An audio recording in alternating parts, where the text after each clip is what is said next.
Udahlah susah-susah sampai sini. Boleh cari yang main benci-benci.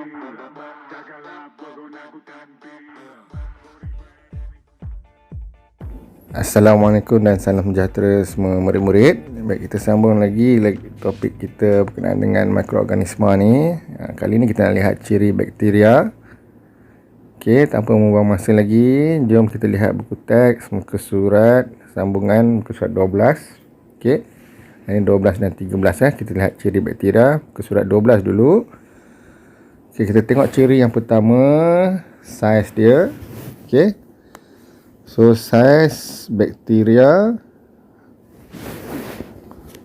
merupakan mikroorganisma unisel. Ingat balik, ada unisel, ada multisel. Tapi yang ini ialah unisel.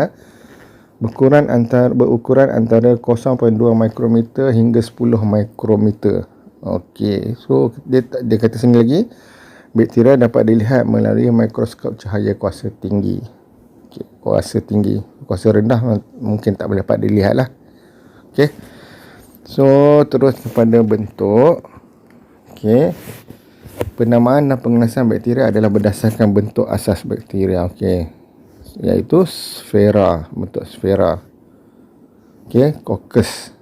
Itu nama lain dia, pilin, spirillum, rod, bacillus dan coma vibrio. Okey, tengok gambar. Streptococcus ni spesies coccus dalam bentuk sfera. Sfera ni macam bulatan ni lah. Okey, sfera ni sfera. Okey. Baik, Treponema pallidum ni dalam bentuk spirillum. Spirillum ni apa? Ni, abang panggil macam spring. Okey, macam spring. Okey, bentuk pilin. Okey, seterusnya bacillus anthracis ni, bacillus ni bentuk rod. Ada satu unisel. Ni satu, ada satu, banyaklah ni kan. Okey, ini dalam bentuk rod dan koma. Okey, vibrio cholera ni, vibrio ni dalam macam bentuk koma. Tulis huruf apa? Koma lah dalam ayat tu, koma. Okey, so ada 4 bentuk untuk pengelasan bakteria. Okey, ada bentuk, ada bakteria coccus, ada bakteria spirillum, ada bakteria bacillus, okey, yang vibrio. Okey, berdasarkan kepada bentuk dia. Okey, cabaran minda. Apakah bentuk bakteria yang dikenali sebagai Diplococcus? Baik, jawapan dia ialah bentuk bakteria yang dikenali sebagai Diplococcus ialah, kita rujuk pada D ni. D ni maksud dia 2. So, kalau coccus ni bererti satu sfera, Diplococcus ini bermaksud dia ada 2. Macam ni. So, bakteria tu dia mesti berdua-duaan macam tu. Diplococcus. Tu panggil Diplococcus. So, mungkin apa yang ni dia jadi macam tu lah. Dia berdua. Macam tu. Dia ini satu-satu. Ni ialah coccus, bentuk coccus satu. Tapi Diplococcus mesti ada 2. Berpasangan. Itu maksud Diplococcus ya. Okey, struktur asas. Perhatikan struktur asas bakteria. Ni struktur dia. Okey, lihat. Ini saiz 1 mikrometer. Okey, kebanyakan bakteria mempunyai dinding sel. Kita tukar sikit apa, bagi color lain. Color merah pula. Okey. Okey, kecil sikit. Kita padam. Alright. So, tak ada padam. Macam mana? Okey, ni Alright. Baik. So, jadinya kebanyakan bakteria mempunyai dinding sel yang teguh. Ni dinding sel sebelah dalam. Ini dia. Alright. Dinding sel sebelah dalam ni. Okey, kebanyakan bakteria mempunyai dinding sel yang teguh yang memberikan bentuk dan sokongan kepada bakteria. Itu fungsi dinding sel memberikan bentuk. Okey, sama ada bentuk pilin, bentuk apa tadi? Coccus, okey, bentuk vibrio. Okey, dia bergantung pada dinding sel. Dinding sel bakteria tidak dibina daripada selulosa. Ni untuk pokok kan, tetapi dibina daripada asid amino dan polisakarida. Ni ada dalam protein. Okey. Ingat dulu.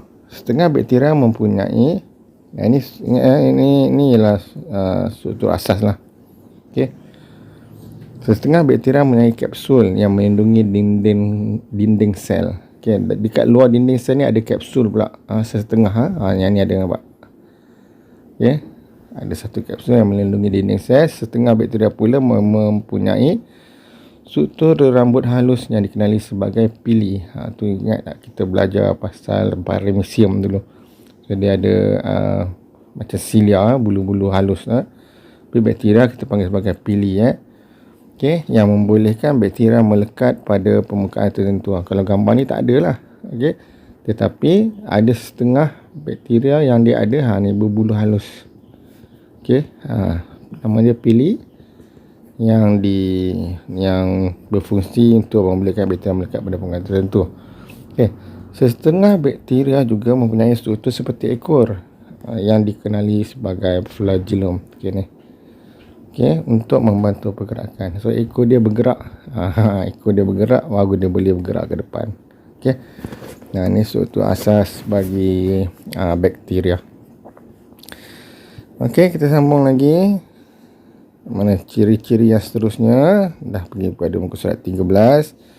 Habitat. Bakteria dapat ditemukan dalam udara, air, tanah dan kesemua organisma dan bahan yang mereput. Secara umumnya semua tempat lah. Semua tempat ada bakteria, tak kira pada kita, di kita ataupun sekeliling kita. Okey, di alam sekeliling, semua tempat lah ada udara, air, tanah. Okey, semua. Alright, so cara pembiakan.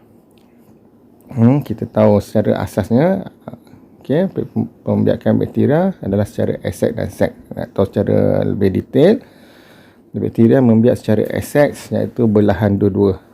Sama dengan yang sebelum-sebelum kita belajar kan.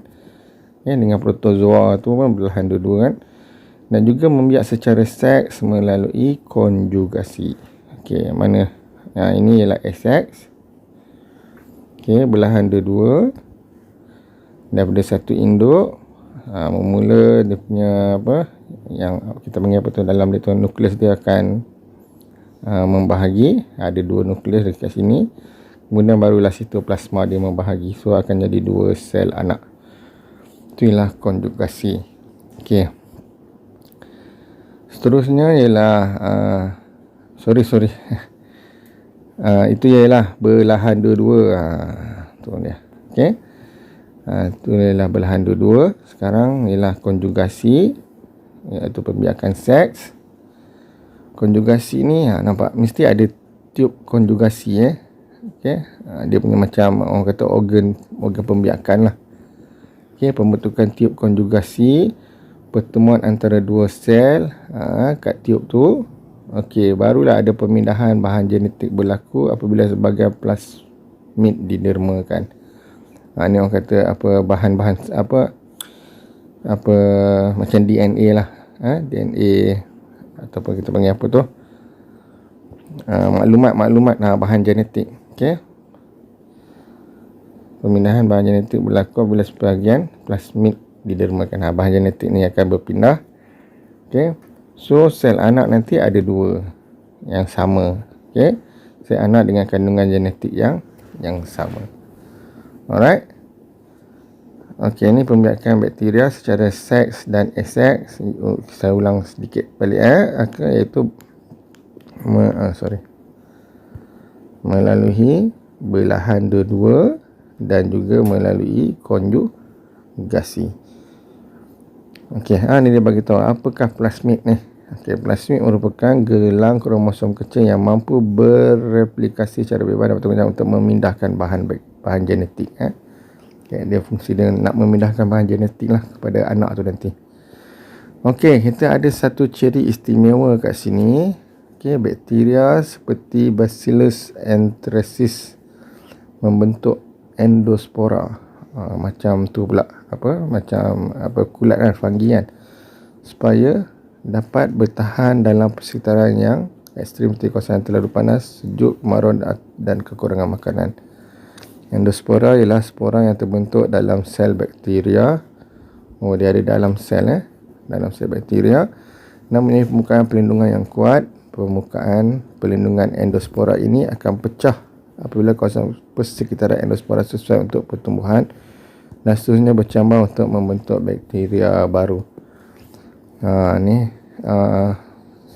secara umumnya dia guna untuk pelindungan. Kemudian dia juga guna untuk pembiakan pertumbuhan baru. Okey. So ada dua fungsi spora ni lah. Kita lihat balik. Okey. Endospora ialah spora yang terbentuk dalam sel bakteria dan mempunyai permukaan pelindungan yang kuat.